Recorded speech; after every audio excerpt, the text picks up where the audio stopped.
اعوذ باللہ من الشیطان الرجیم، بسم اللہ الرحمن الرحیم۔ السلام علیکم ورحمۃ اللہ وبرکاتہ۔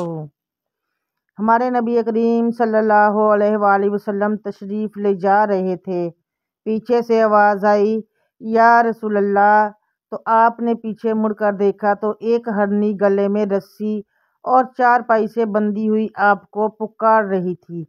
آپ قریب آنے پوچھا، کیا بات ہے؟ تو ہرنی نے کہا، یہ آپ کا صحابی مجھے پکڑ کر لایا ہے، میں اللہ کی تقدیر پر راضی ہوں، مطلب ذبح کی جاؤں گی، لیکن میرے چھوٹے چھوٹے بچے ہیں، وہ بھوکے ہیں، یا رسول اللہ صلی اللہ علیہ وآلہ وسلم، مجھے آپ چھوڑ دیں، میں ان کو دودھ پلا کر واپس آ جاؤں گی۔ آپ نے فرمایا، اگر تو واپس نہ آئی تو پھر؟ اس نے کہا، اگر میں واپس نہ آئی تو اللہ مجھے جہنم میں ڈال دے جیسے انسانوں کو ڈالے گا۔ تو آپ نے اس کی رسی کھول دی اور وہیں بیٹھ گئے، تو اس نے دوڑ لگائی اور پہاڑوں میں گم ہو گئی۔ کچھ دیر گزری تو آپ نے دیکھا وہ پہاڑ سے نیچے اتر رہی ہے اور آپ کے سامنے پیش ہو گئی، کہنے لگی، یا رسول اللہ صلی اللہ علیہ وآلہ وسلم، میں حاضر۔ آپ صلی اللہ علیہ وآلہ وسلم نے اسے پھر رسی سے باندھ دیا اور وہیں بیٹھ گئے۔ تھوڑی دیر گزری، وہ صحابی آیا جس میں اسے پکڑا تھا، وہ دیکھ کر پریشان ہو گیا، یا رسول اللہ، آپ کیسے؟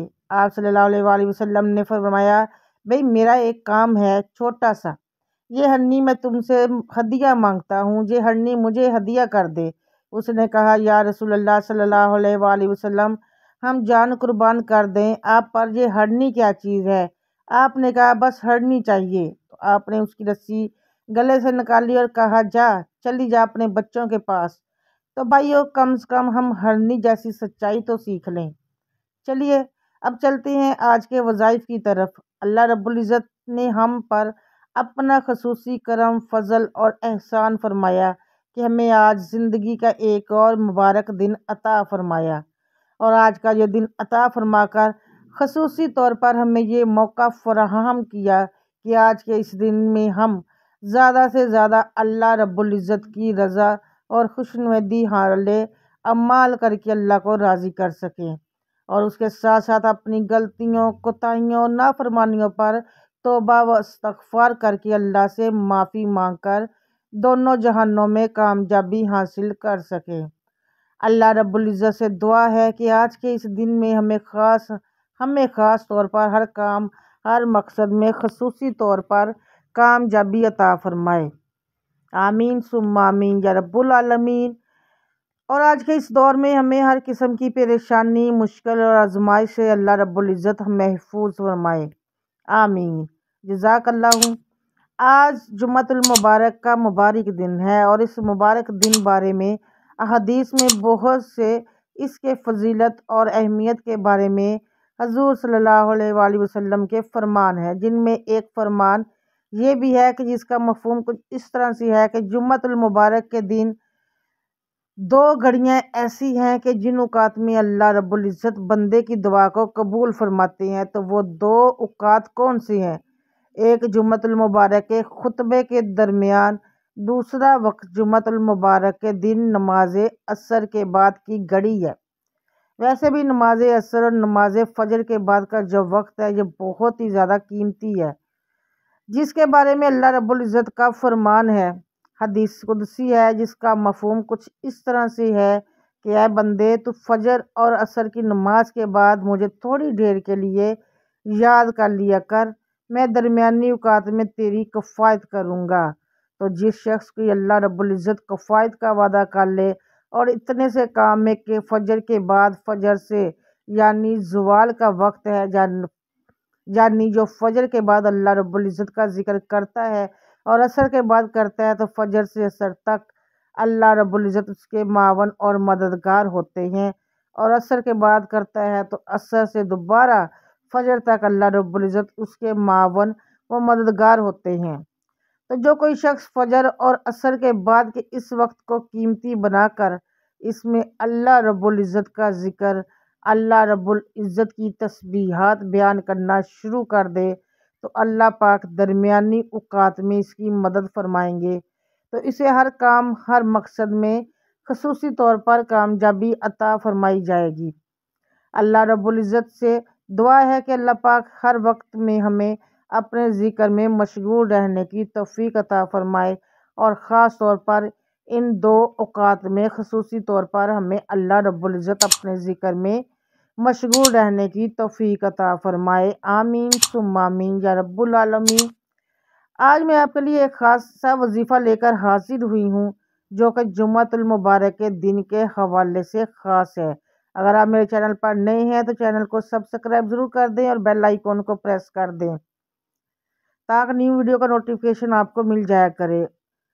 اور یہ جمعۃ المبارک کے دن نماز عصر کے بعد اگر آپ کریں اور زیادہ فضیلت ہے۔ اس کے علاوہ آپ جمعۃ المبارک کے دن نماز فجر سے نماز عشاء کے درمیان یعنی کسی بھی نماز کے بعد اس عمل کو کر سکتے ہیں۔ عمل نہایت ہی آسان ہے، نہایت ہی آزمودہ ہے عمل ہے، اور یہ عمل قرآن پاک پارہ نمبر 30 سورۃ الکوثر کا خاص عمل ہے۔ اس عمل میں آپ نے یعنی پورے دن میں نماز فجر سے نماز عشاء تک آپ نے سورۃ الکوثر کی تلاوت کرنی ہے، اور سورۃ الکوثر کو آپ نے 90 مرتبہ پڑھنا ہے۔ اب چاہیں تو آپ ایک ہی وقت میں پڑھ سکتے ہیں یعنی فجر کے بعد، اگر آپ پڑھنا چاہیں تو فجر کے بعد پڑھ سکتے ہیں، نماز جمعہ کے بعد پڑھنا چاہیں تو نماز جمعہ کے بعد بھی پڑھ سکتے ہیں، نماز عصر کے بعد پڑھنا چاہیں تو نماز عصر کے بعد بھی پڑھ سکتے ہیں۔ اس طرح نماز مغرب یا عشاء کے بعد پڑھنا چاہیں تو نماز مغرب یا عشاء کے بعد ایک ہی نشست میں پڑھ سکتے ہیں۔ لیکن اگر آپ کام کاج روزگار پر بھی آپ نے جانا ہے، آپ کے پاس اتنا وقت نہیں ہے کہ ایک ہی وقت میں آپ پڑھ سکیں، تو آپ نماز فجر کے بعد تھوڑی مقدار میں پڑھ لیں۔ اسی طرح نماز جمعہ کے بعد تھوڑی مقدار میں، عصر مغرب عشاء 5 نمازوں کے بعد تھوڑی تھوڑی مقدار میں کر کے جمعۃ المبارک کے دن میں آپ نے 90 کی تعداد میں اس عمل کو مکمل کرنا ہے۔ آپ نے کرنا یہ ہے کہ نماز فجر اور نماز عصر کے بعد آپ اگر عمل کر رہے ہیں تو فوری طور پر اس عمل کو سٹارٹ کریں، اور اگر اس کے علاوہ نماز جمعہ مغرب یا عشاء کے بعد اس عمل کو کر رہے ہیں، بے شک آپ ایک ہی وقت میں کر رہے ہیں جو تھوڑا تھوڑا کر کے نمازوں کے بعد کر رہے ہیں، تو بھی عمل سے پہلے نماز جمعہ مغرب اور عشاء کے بعد عمل کرنے سے پہلے 2 رکعت نماز نفل صلاۃ الحاجت کی نیت سے لازمی پڑھیں۔ عمل آپ نے اس طرح سے کرنا ہے کہ وہیں جائیں، نماز پر بیٹھنا ہے، بنا کسی سے بات کیے بنا، اپنی جگہ سے اٹھے بنا۔ اول آپ نے 11 مرتبہ درود ابراہیمی نماز والا 11 مرتبہ پڑھنا ہے۔ اس کے بعد آپ نے 90 مرتبہ سورۃ الکوثر کی تلاوت کرنی ہے، اور اگر آپ تھوڑا تھوڑا کر کے کسی ہر نماز کے بعد پڑھنا چاہ رہے ہیں تو تھوڑا تھوڑا کر کے جتنا آپ آسانی کے ساتھ پڑھ سکیں اتنی مقدار میں آپ نے سورۃ الکوثر کی تلاوت کرنی ہے۔ میں ایک مرتبہ پھر سے آپ کو بتاتی چلوں کہ آپ نے جمعۃ المبارک کے دن نماز فجر سے لے کر نماز عشاء تک ان نمازوں کے بعد اس درمیانی وقت میں سورۃ الکوثر کی 90 مرتبہ تلاوت کرنی ہے، اور اس سے پہلے اور اس کے آخر میں 11 مرتبہ آپ نے درود ابراہیمی پڑھنا ہے۔ اور جب یہ عمل پوری تعداد مکمل ہو جائے تو اس کے بعد خصوصی طور پر اللہ تعالیٰ کی بارگاہ میں ہاتھ اٹھا کر جولی پھیلا کر اپنی حاجات، اپنی ضروریات اور اپنی مشکلات کے حل کے لیے اللہ سے دعا کرنی ہے۔ دعا ہے کہ اللہ تعالیٰ میرا سنانا، آپ کا سننا اپنی بارگاہ الہی میں قبول و منظور فرمائے۔ آمین ثم آمین یا رب العالمین۔